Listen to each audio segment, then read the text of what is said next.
پاکستانیوں، یہ تو کب سے کہا جا رہا ہے کہ عمران خان پاکستان کے لوگوں میں بہت زیادہ مقبول ہے، لیکن چونکہ اس کے قبولیت نہیں ہے تو اس لیے وہ نہ جیل سے باہر آ سکتا ہے اور نہ ہی دوبارہ وزیر اعظم بن سکتا ہے۔ لیکن لیڈرز کو یہ نہیں دیکھنا ہوتا کہ پریکٹیکل کیا ہے، بلکہ دیکھنا ہوتا ہے کہ درست کیا ہے۔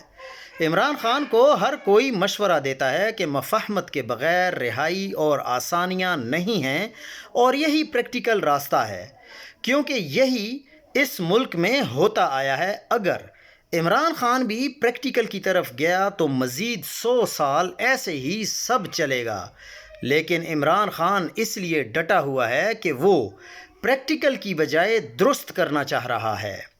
عمران خان کی رہائی اسی دن ہو جائے گی جس دن عوام نے اس کو رہا کروا لیا۔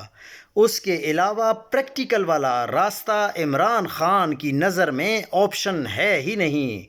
وہ کبھی بھی وہ راستہ نہیں چنے گا جس راستے میں بہتری نہ ہو قوم کے لیے، اس کے لیے۔ تو اس لیے اگر کسی کے ذہن میں یہ خیال ہے کہ اس کو کوئی رہا کروائے گا تو وہ صرف اور صرف عوام ہی ہیں۔